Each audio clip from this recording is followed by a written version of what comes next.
What up everybody, Dylan with Magickal Chams here.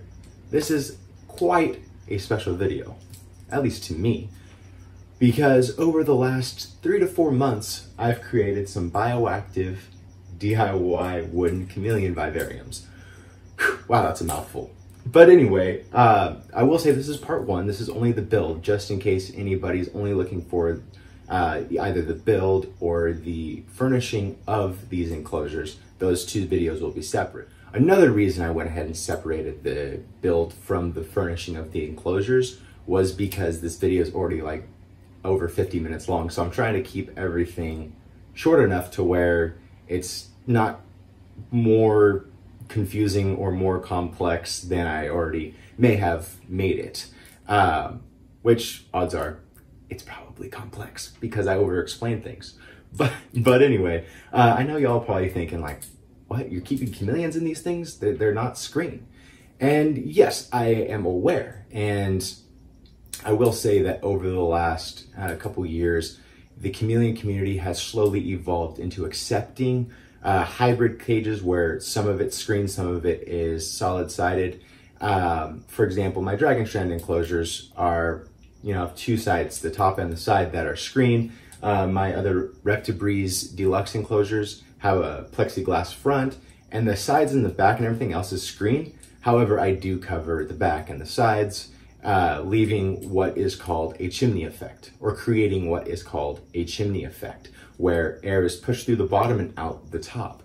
And now with something like this, where it's completely solid-sided, you can still achieve proper ventilation, proper air exchange to where the air is not stagnant, and even create the chimney effect within enclosures like this.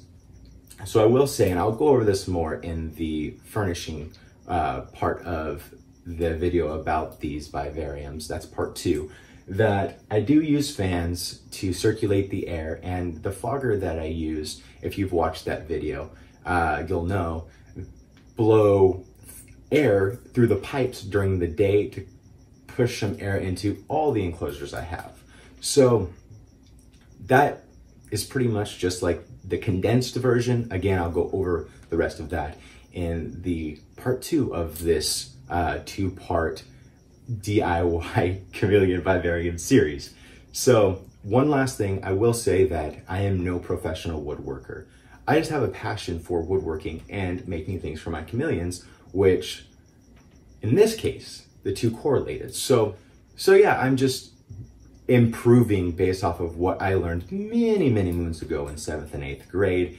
And I went ahead and did some research and, you know, bought some low budget, you know, bottom of the barrel tools to do these. You know, you don't have to go buy these fancy tools that you see in, you know, makers or woodworkers YouTube videos. You know, you don't have to go buy a $10,000 saw or a $2,000 saw. My saw was $200, and my router table was a little less than 100. Like, you can find things, and you can even do it by hand, but I mean, that's gonna take a long time. But anyway, you can find things that will work if you wanna do this, that aren't super expensive. So anyway, let's go ahead and get into the build, and I'll see y'all after. All right, it is time to do a DIY cam enclosure. Well, actually 3 of them. I've got a new chameleon coming in, and instead of expanding, I figured I'd give all 3 of my females an upgrade and build them taller cages that are slightly more narrow, but that way they'll all fit on their breeding rack, their baker's rack. So these enclosures will be 16 by 18 by 48. So sacrificing a little bit of the width, but giving them a whole foot in height compared to what they're used to. So time to unbox everything and get started. Alrighty, so as I said, these enclosures are going to be 18 inches deep by 16 inches wide by 48 inches tall. So instead of trying to describe my plans, just pay attention to the video and I'll explain what I'm doing and explaining why I'm doing it. And then if you decide to build some wooden enclosures, wooden vivariums of your own, just go ahead and make your own plans. If you need, I can send you mine. So my first step was getting the bottom made. So I went ahead and ripped down some 1x2s to create the floor. And then after I went ahead and did those, I cut those to size. And then I cut some full-sized 1x2s, you know, the ones I didn't rip down, to be the dimensions of cage walls. Once I had all the wall pieces cut, I went ahead and put them on my router table and used, I believe it was a 1/4 inch routing bit to create a groove that the plywood for the walls will sit inside of. As with many things in woodworking, nothing is truly exact. For example, this 1/4 inch routing bit was not quite a 1/4 inch. So what I had to do was use a digital caliper to determine how much more of the groove I needed to expand. I went ahead and tested on some scrap pieces and then made sure that I had the technique down and my fence on my router table set right. And then I went ahead and applied that to my work pieces.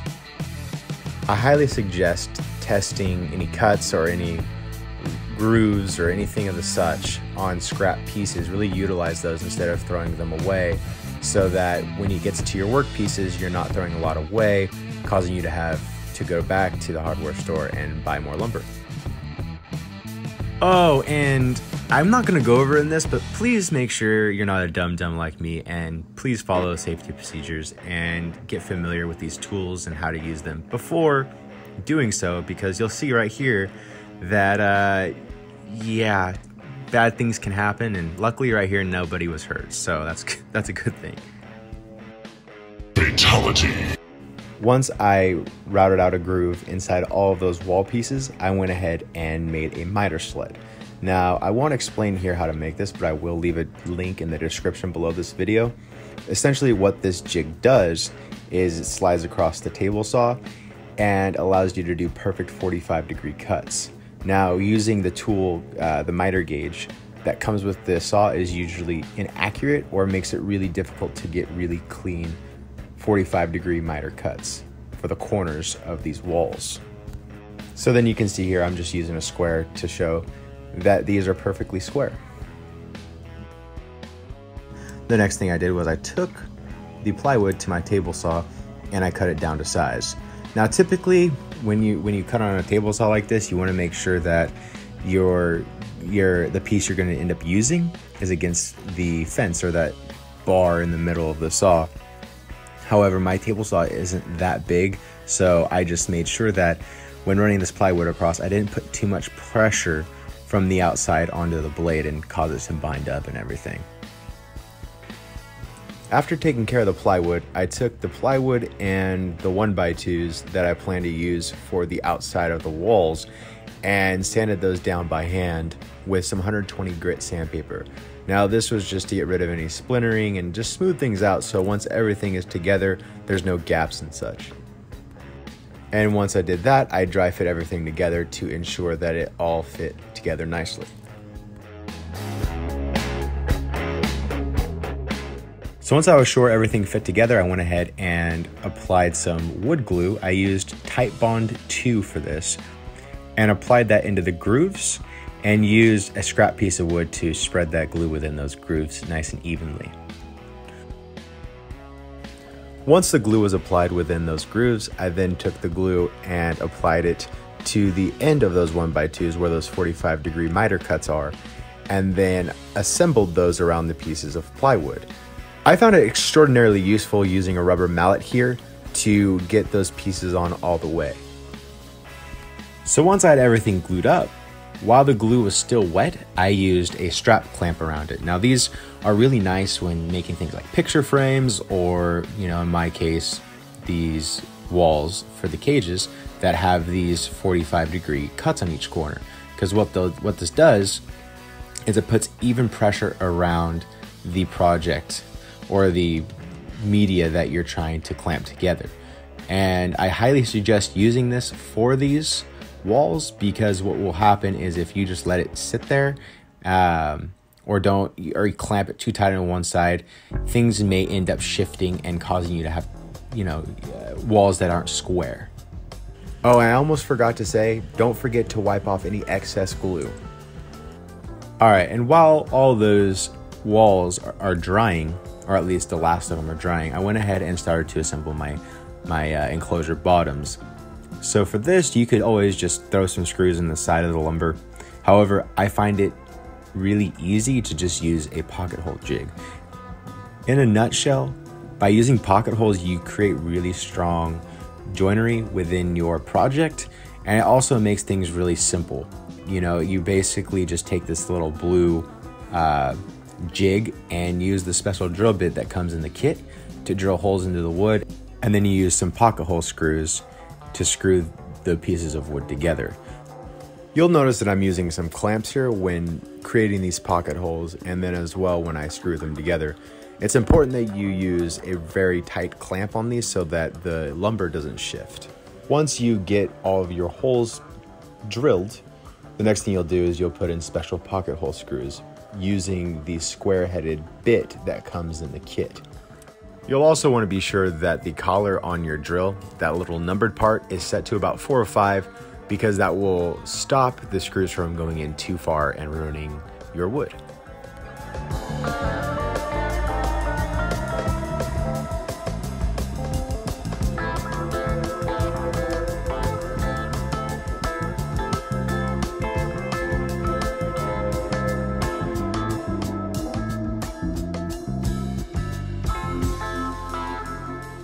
And then this is what the first part of the bottom should look like, just a nice little square frame.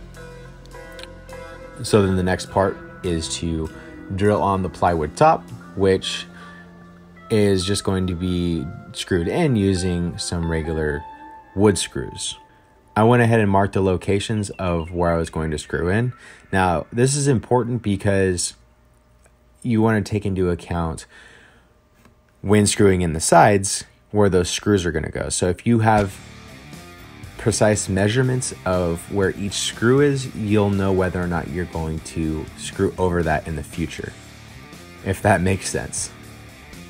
So now that I have the locations of the screws marked, I take what's called a countersinking bit. And essentially what this does is it's going to kind of burrow out a little place in the top of the lumber for the screw head to sit underneath the surface of the wood. Now, sometimes these will come with a bit, like a drill bit in the middle of them. You're very welcome to use that kind. However, this is what I had on hand and what I decided to use for this step. Now, once all the places where my screws are going to go into the wood were countersinked, I went ahead and used 5/8 of an inch wood screws and screwed those in.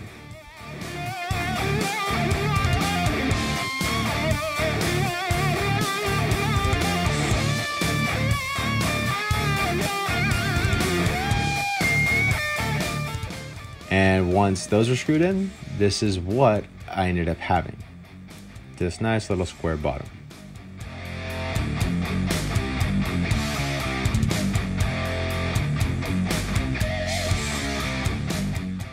Now, this next step isn't absolutely necessary, but I highly suggest it if you're going to be making this project look as clean as possible, and that is sanding everything and taking the time to make sure everything is flush and soft and smooth. So since I used cheap plywood sheathing, which doesn't have what's called a veneer on the top, I can go ahead and sand this. If you get some sort of sanded plywood or some plywood with a nice finish on it, you won't need to sand it. And sanding it will even remove that nice veneer, that smooth surface on top of that plywood.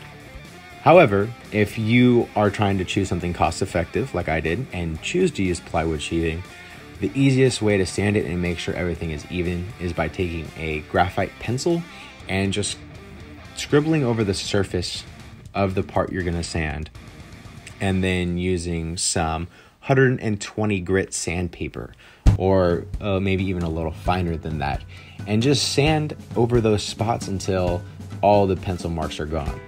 Do your best not to sand in one spot for too long, because what you'll do is you'll create high and low spots within the wood. Again, all we're trying to do is just smooth everything out so it looks nice and pretty. So the 1x2s are typically not all cut consistently, or they dry a little differently. So a lot of times what will happen is when you put two 45-degree miter ends together, they won't sit flushly with each other, if that makes sense. So you'll see right here, what you have to do is just sand that down. I used 80 grit sandpaper to just make that even. So just make sure that when you're leveling these two corners out with each other, to not focus the sandpaper too much on that one spot, because you'll see here, though I did try to make that orbital sander go across the length of those 1x2s, I still got a low spot. So just try to avoid that. Once you do that, go ahead and take some 120 grit sandpaper and get the corners of the plywood by hand, because the odds are the sander that you're using probably didn't get those corners. And make sure to get any dry glue that may have seeped out from the grooves of the 1x2. Not getting that glue sanded off will make staining your project, if you choose to do so, very difficult. Once everything was sanded and nice and silky smooth, I went ahead and used some good quality wood filler to just fill in any of the gaps between the 1x2s and areas where there was large gaps. Now, if using the plywood sheathing, there will oftentimes be little knots that came out of the wood and kind of create a crater in the surface of that plywood. Now, the easiest thing to do is just throw some more wood filler in that and smooth it out with a putty knife. Alrighty, now that everything's sanded, it is time to construct the enclosure. So I just used what I had around, which was these bars to prop the cage up while I screwed everything in. I'm sure that there's better ways to do this, and I just say get creative and, find a way that works for you. But anyway, so what I went ahead and did was I clamped the corners together. I made sure that the sides were flush. Now, I will say for this, the back is going to be inside the left and right sides. So to just kind of give you an idea of what this is going to look like. But anyway, I went ahead and clamped those together, marked the locations for the screws. And then what I went ahead and did was used a countersink like before, except this one has a bit in the middle. And then that just kind of makes things easier and more convenient as opposed to drilling a pilot hole and then countersinking the top of that hole. If you do use this kind of countersink, make sure you use the one that's appropriately sized for the type of screw you're using. So for these, I'm using number 6 screws, so I used a number 6 countersink.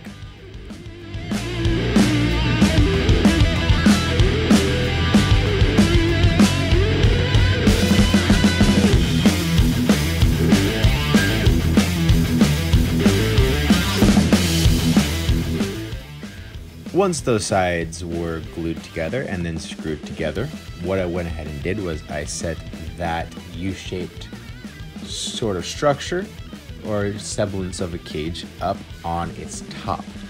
Now, I guess either side could technically be the top, but if you do yours a little differently, make sure you set yours on the top. And what I'm going to do is I'm going to install the bottom that I made. I go ahead and apply some glue and then clamp it into place, and I go ahead and make the clamps just almost tight enough to where I can still use a little mallet and adjust the bottom so that it sits flushly with the bottom of those walls. And then I went ahead and screwed it in the same way as before with countersink screws and everything like that. Remember earlier when I said to take into account where in the bottom those screws are going to go? This is the part where that's important. So knowing where each of the screws are, which I believe is the center and the corners, I can drill in between those when screwing in the sides to that bottom. Once those bottoms were on and everything was good to go to start installing the tops, I went ahead and put the tops together the same way that I did the sides minus the grooves and the plywood. I still cut down the 1x2s and then used the miter sled to cut those 45-degree miter cuts in the corners, and then I clamped them together with the strap clamps. So once those were together, I went ahead and sanded them down, made sure they were nice and flush and soft and smooth. And after that, I went ahead and installed them the same way I did with the bottoms, by just kind of lightly clamping them into place after gluing them and using the mallet to make them flush with the top. Once those are screwed in and the top is installed, you can then take the sander and sand everything smoothly. And again, don't rest the sander in one spot trying to get one spot down. Gradually sand down the entirety of the top until that one spot is even with the rest. And while the sander was out and I was already sanding the top, I went ahead and put the enclosure on its face and sanded down the backs. The backs were nice and flush together. This next step is completely optional. I wanted to be able to remove the screen up top if it got damaged or whatever, you know? So what I do is I make cleats that will allow me to create a screen independently of the enclosure and slide it in and out as necessary. The way I did that was by ripping down some wood strips for the cleats. I started out by using plywood, but that fell apart, so I ended up using solid lumber. And then getting those cut to length, and then having the enclosure flipped over on its top, and then stacking a couple pennies, as well as a piece of the aluminum framing for the screen on the surface of the lumber, and then gluing and tacking those wood strips or cleats into place. By using the pennies to raise that piece of aluminum framing, it will allow you to have some extra play or some wiggle room for that screen to fit nice and easily.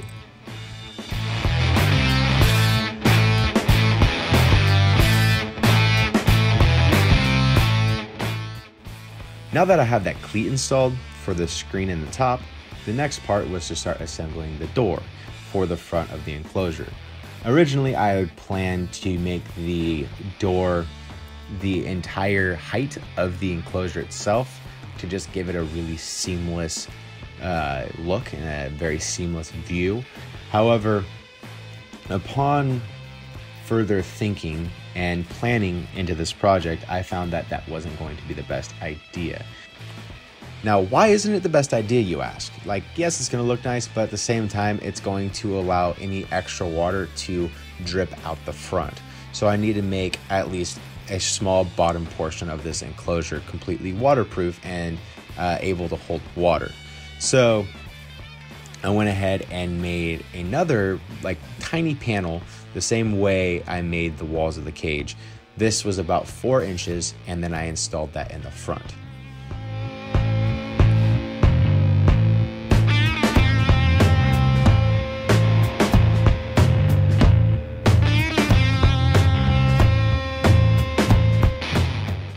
And I will say that by adding this tiny little front to the enclosure was probably one of the smartest things that I did, because it allowed me to go bioactive with these enclosures.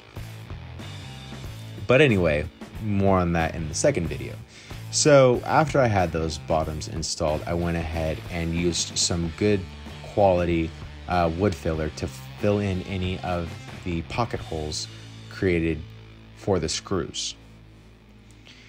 And then I also took some of the wood putty and just filled in any gaps, like in the bottom and pretty much anywhere on the inside where there is a gap. And you'll see why that's important once we get to epoxying the inside of the enclosure.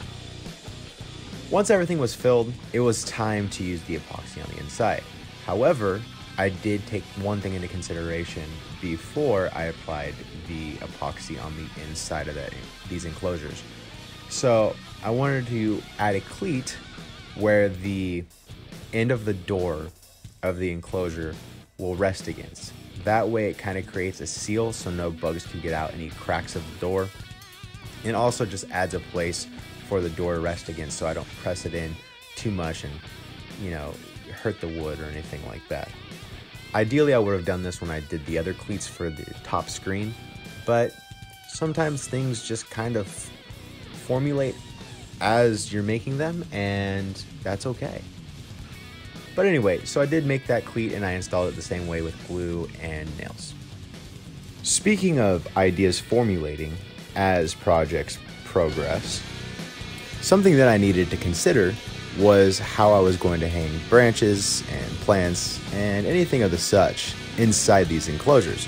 You may be familiar with dragon strand dragon ledges, and that's pretty much the concept that I used that would allow me to hang furnishings within these enclosures. I did my best to keep it simple and just cut some solid wood strips as well as some solid wood like rectangular blocks that will allow me to raise those strips off of the surface of the wood. I went ahead and sanded each of those pieces just to get rid of any splintering or any rough surfaces. And then I attached those little wooden blocks with some glue to the wood strips. Now, you'll see here that I'm using end grain, and end grain itself is very porous. So my suggestion to you, if you decide to do this, or if you're just gluing end grain at all, is to apply some glue and allow that end grain to soak in that glue for, maybe 10 to 15 minutes, and then apply another layer of glue that you will then use to attach the pieces together.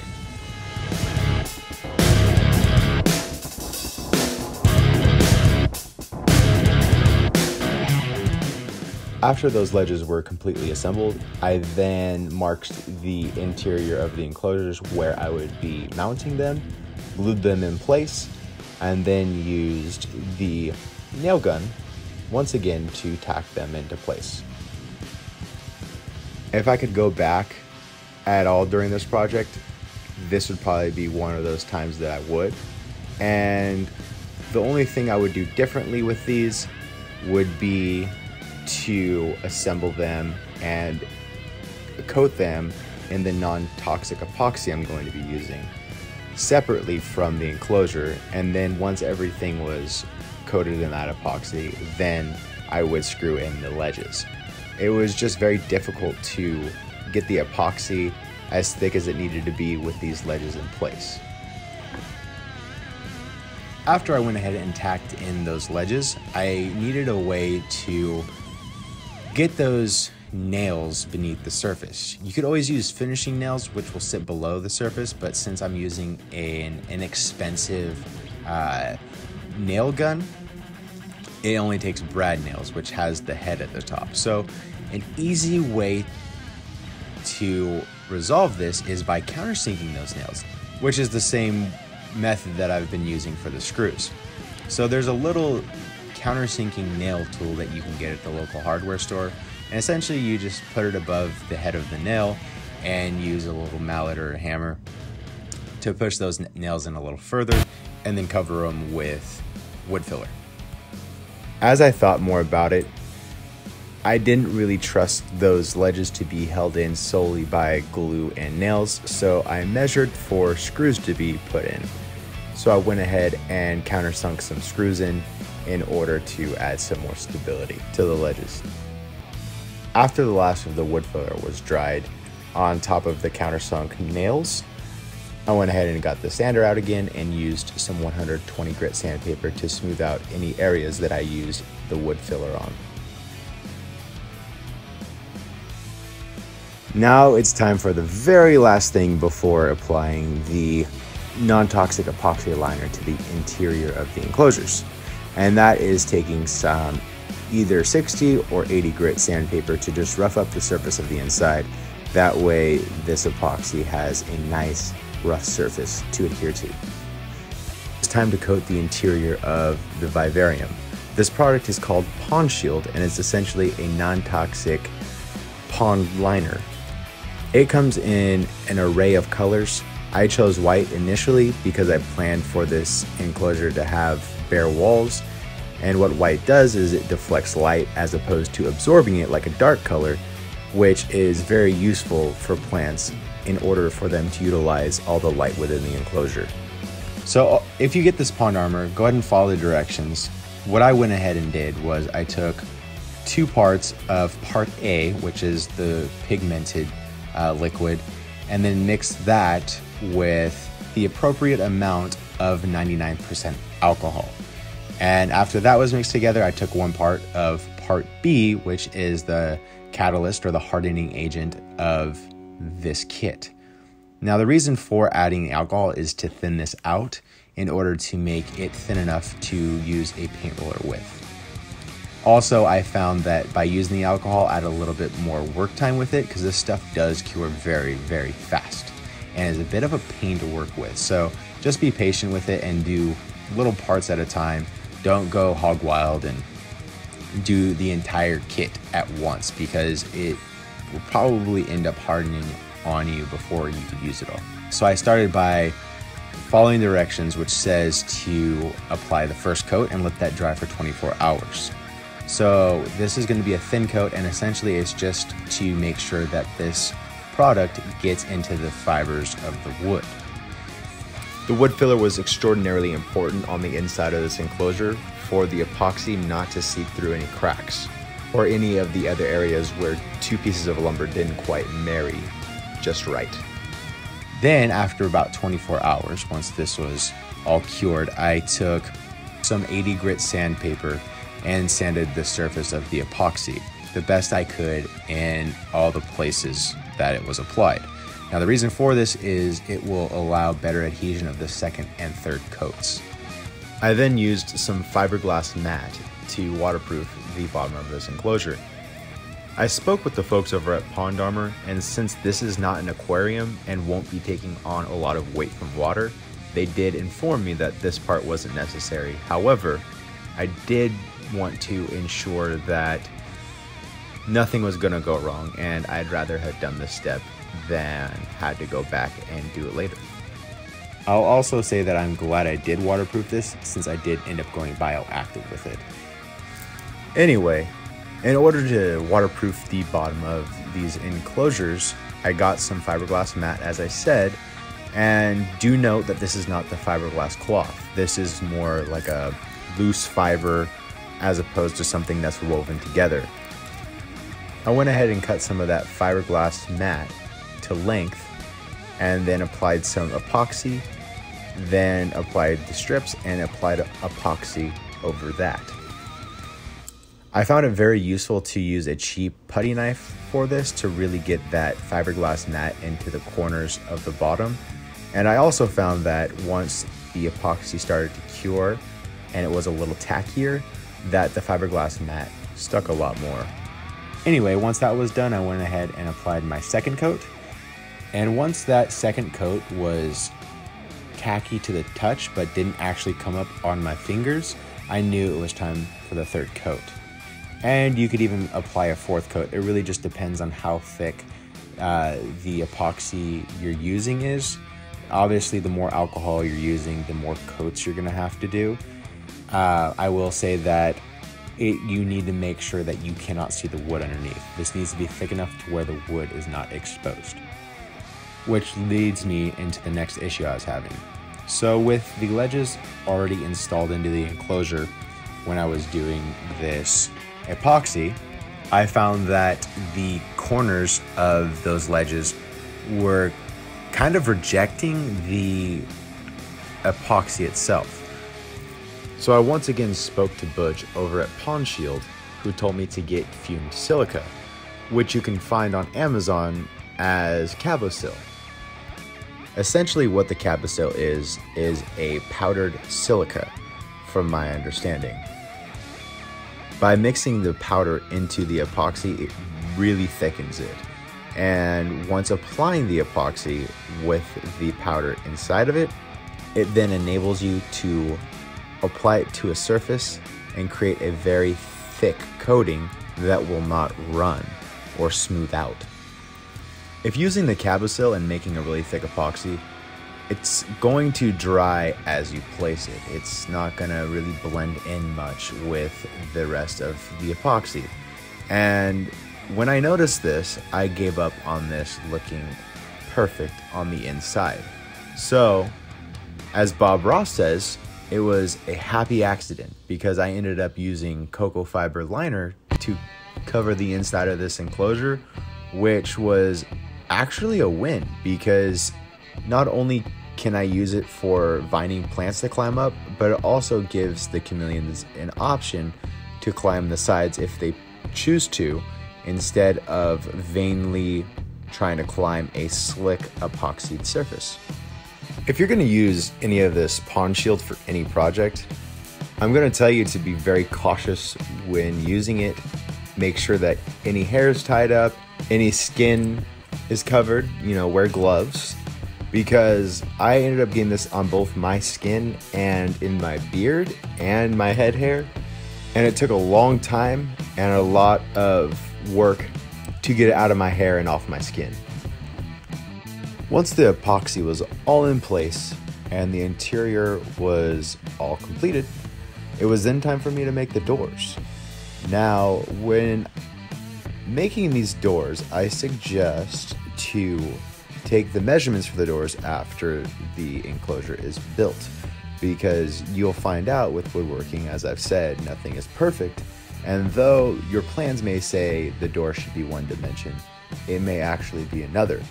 And that's something I figured out the hard way. But anyway, I then cut down the pieces for my door.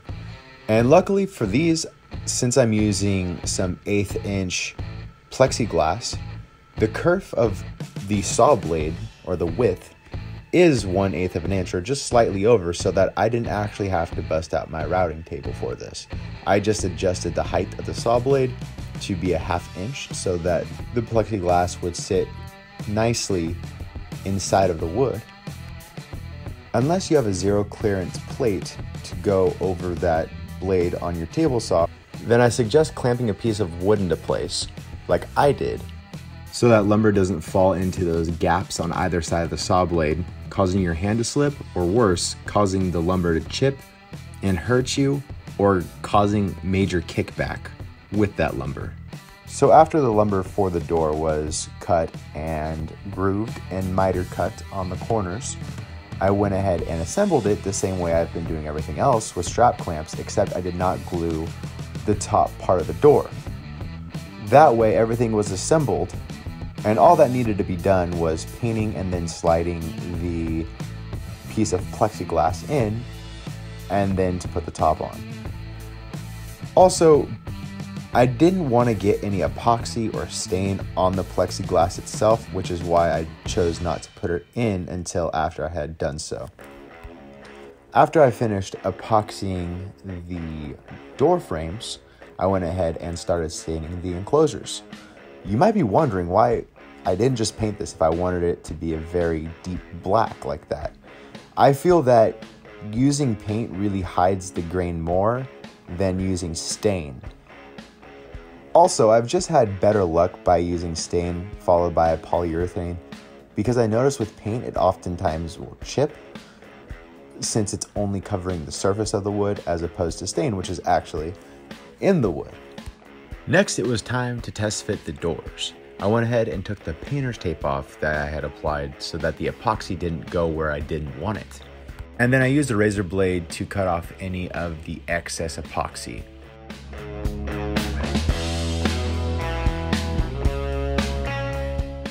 I held them up to the enclosures. Now, the width was great. However, the thickness of them was a bit too thick. Now, I could have just ripped them down and, thinned them out a little bit. However, since I had already cut out the groove for the plexiglass, it didn't make sense to rip that lumber down since it would ruin the grooves. My simple way to work around that, instead of having to completely redo those doors, was to just cut strips of some more 1x2s and then apply those strips to the front of that enclosure. I believe I was about a 1/4 inch off, so these strips were only about a 1/4 inch. And then following those strips, I had to make some 1/4 inch pieces to cover and level out the front, bottom, of this enclosure as well. The strips on the front weren't necessarily difficult. It was refacing that bottom 4 inches of the face of the enclosure because the measurements had to be exact so that everything was straight. As far as getting those strips for each side of the door exact, it didn't need to be because I ended up just taking out the orbital sander and sanding it smooth.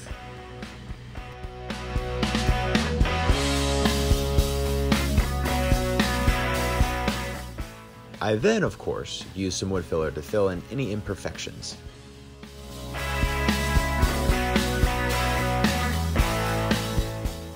I cut down some aluminum frame pieces to create this top screen for the enclosures using my table saw. Now I just used the general purpose blade that came with the saw, and it seemed to work out fine. I didn't have to go buy a special blade just for metal.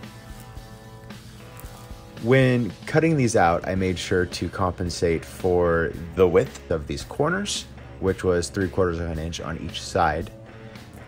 And I also measured just a bit under the dimensions of where these would fit in the tops of the enclosures, just to compensate for the epoxy or any other discrepancies. Essentially, I just wanted to make sure that these slid in fairly easily. After completing the assembly of those frames, I then installed some aluminum window screen using spline and a rolling tool to fit the spline into the frame. I found the easiest method to get this screen in nicely without it being too tight and causing the frame to bow in was by getting the spline in about halfway around all 4 corners, starting one side, then the second side, then the third, making a U shape, followed by the last side. And then I would insert the spline completely. This didn't need to be perfect, it just needed to be inserted nice and snugly so that bugs wouldn't get in and I could set lights on top of it if I needed to. From there, I used a razor blade to cut off any of the excess screen and try to get rid of any extra wires that were hanging out. Though I wasn't too worried about every piece of wire that was hanging out because I ended up inserting these screens upside down so that those exposed wires wouldn't be on the inside of the cage where a chameleon could access them. From there, I used some black spray paint to coat these screens with, so that way the aluminum wouldn't be bare and rust very easily. And also, black screen's just a lot nicer to look through than the silver aluminum. And on top of that, black matches the rest of the enclosures. Afterwards, I went ahead and put the enclosures on their backs and stained the fronts where I repaired them, just like before. While that stain was drying, I took this time to start putting the interior together. The first thing for this was applying some Great Stuff expandable foam to the backs. Now this is just to create more of a textured appearance to the back and isn't completely necessary, though it does end up looking really cool, and this stuff is not very expensive.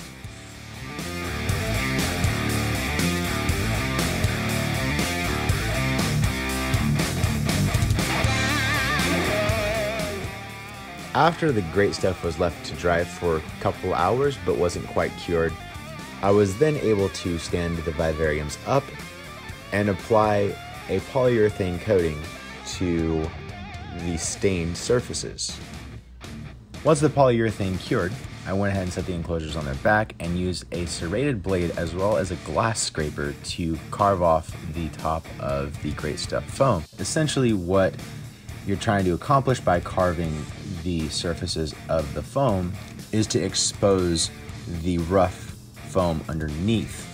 That way, anything attached to it, such as silicone or caulking or anything like that, will not come off with time. Since that skin on top of the foam is quite slick, it's very hard for silicone and things of the such to stick to it.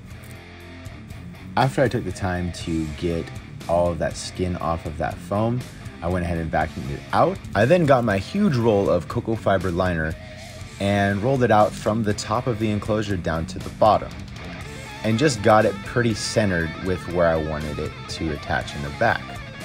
So once that was in place, I took some rubbing alcohol and cleaned the surface of that back side of the enclosure and applied some 100% silicone. That would be GE Silicone 1.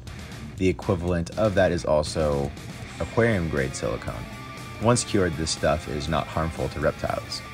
When applying all the silicone, there's a very, very pungent vinegary odor that can burn your nostrils and your eyes, so I highly suggest doing this in a well-ventilated area.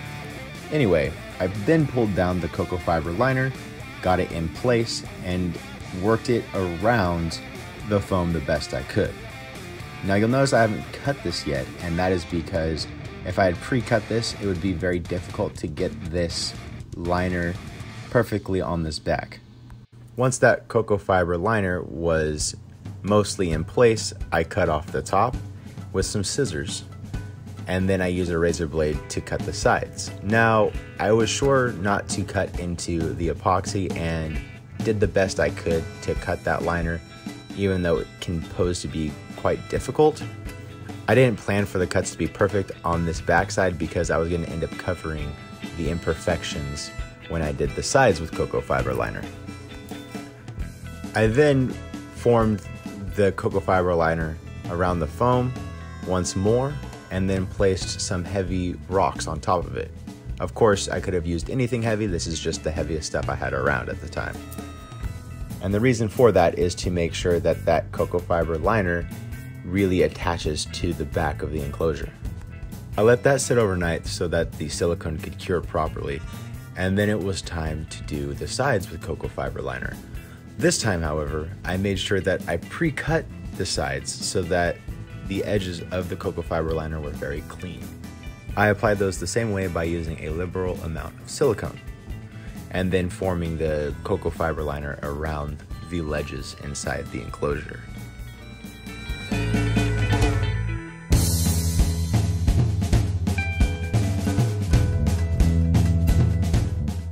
For any of the corners inside the enclosure where the cocoa fiber liner meets, I broke up some of the extra cocoa fiber liner that I had and used some silicone to fill those gaps. I then realized that when the doors were closed, some of this white epoxy was going to show, so I went ahead and took some black enamel paint and went ahead and painted the lips on the inside of the enclosures where the doors would sit. The next step was to finish the doors. I went ahead and got some 1/8 inch acrylic sheets and then cut them down to size. If you don't have a saw for this part, that's fine. There is a tool designed to cut acrylic sheets by hand. If you do plan to use a saw for this part, what I ended up using was a saw blade that was designed to cut things like plywood, OSB, and plastic. Essentially, a saw blade with a lot of teeth. The nice thing about doing the doors this way is that if some of the edges of the acrylic sheeting aren't quite perfect, then the wood around the edges of the acrylic will hide any marred edges.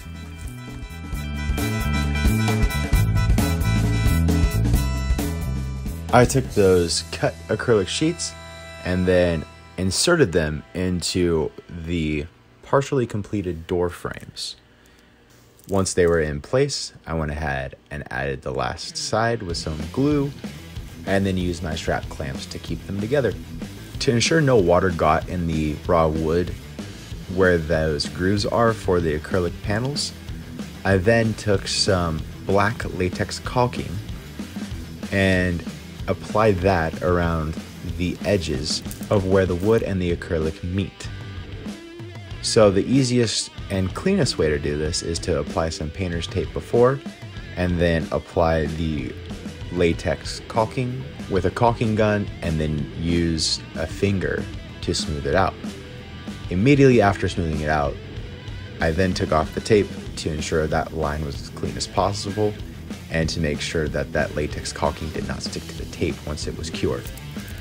Do you remember how I said previously that end grain of wood is not very strong?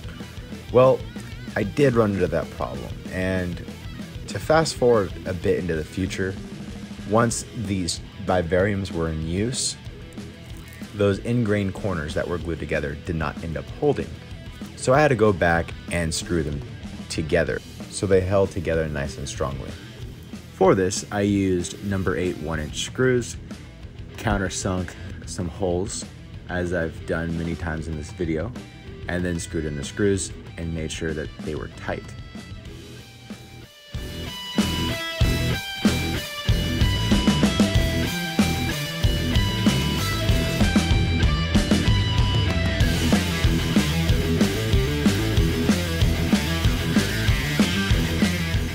I then used some good quality wood filler, filled the holes, and then, unfortunately I didn't get it on video, but I then put some polyurethane over those places where I used the wood filler. Once that was done, and I had a good amount of time on my hands to leave these enclosure doors open with the chameleons in them to make sure they didn't get out, I then sanded the corners where the epoxy broke and left raw wood exposed, and then I mixed together some Cabosil with the epoxy and repaired those cracks. Again, this stuff does cure pretty quick, so I only had to keep an eye on everybody for a couple hours before I felt comfortable enough with closing the enclosure. Oh, and since this stuff is non-toxic and has low VOCs, it doesn't produce a very pungent odor, if any odor at all actually. But anyway, moral of the story is, when building your doors, make sure you screw the corners together. Alrighty, so getting back on track here, I then put the screens in the top of the enclosure, and as I said, I put them upside down so that none of the stray wires from inserting the screen would be exposed on the inside. And then the next thing I did was drill out a hole in the center of the bottom for drainage with an appropriately sized hole saw. Since I won't be able to see the water level in here, I figured just having them drain would be the best solution. And in fact, those bulkheads that I'm using as drains protrude from the top of the surface about a 1/4 inch, so there will always be a little bit of water in the bottom of these enclosures that will aid in humidity and plant health. Except there was one problem. The bulkheads for the drain were a bit too long, so I had to cut them down. It was fairly simple. I just made a jig by drilling a hole into a piece of wood and then screwing 2 pieces of wood on top of that piece, and then cutting a piece of wood to size to fit in between those 2 screwed pieces. That would then allow me to wedge the bulkheads into this jig nice and tight so I could take some material off of those bulkheads. And then once I did that, I installed them in each of these vivariums. So I am pointing out another mistake I made, and the only reason for it is because I want to show everybody that these types of projects can go awry here and there, and there's always solutions. Typically though, we're the only ones who notice what we mess up on. So I went ahead and got some black foam weather stripping and then applied it to the insides where the door would sit that had quite large gaps. I used a combination of 1/8 inch weather stripping as well as 1/4 inch weather stripping. Next, it was time to install the doors. So as previously mentioned, I did stain and use polyurethane on them, just like everywhere else on this project. And then I clamped them into place so that they would sit where I want them once all the hardware was installed. And then I taped down some hinges, and once they were in place, I used what's called a self-centering bit. Now this is a drill bit that has a covering around it that is spring-loaded for hinges, so that when drilling the holes, each hole is centered. That way, when screwing in the screws, each one fits into place nicely and sits flushly with the hinge.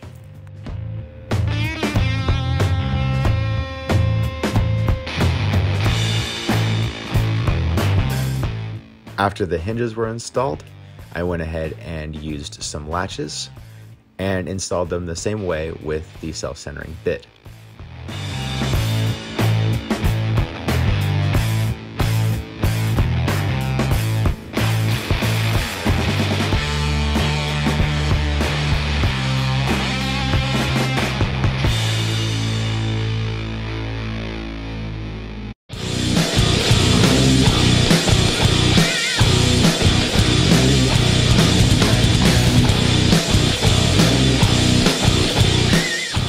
Please excuse the partial nudity in this part of the video.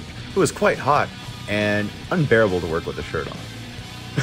But anyway, I then made a drainage tray, as I've shown how to do in another video, and then I placed the vivariums on top of it.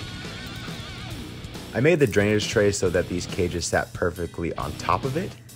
Since the drainage was centralized in each of these vivariums, I wasn't worried about making the drainage tray big enough for these vivariums to sit inside of it. I then removed the plastic protective film from each side of the plexiglass and then made sure they were very nice and clean. And then finally, these vivariums were all built and ready to furnish.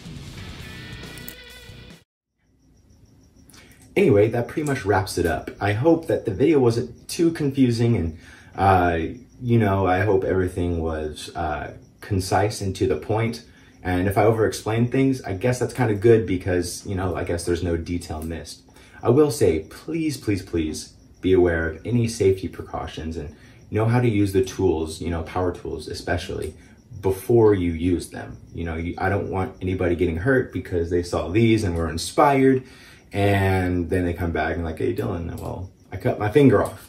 So if you follow proper safety procedures, you should be able to keep all your digits. And yeah, but anyway, I hope this kind of gives you sort of an idea of any DIY enclosures you may want to do. And if you are going to get into woodworking and make some vivariums of your own, I will link a really great channel by Steve Ramsey. That's the Woodworking for Mere Mortals channel, where I learned a lot of things that I used and methods that I implemented into this project. And I will say, when woodworking, do realize we are not machines. We are humans and nothing is going to be perfect. And that is something that you'll just have to accept and that I've accepted. And I know these aren't perfect, but the beauty within all that is that nobody else can do exactly what you did the way you did it. And that in itself is beautiful.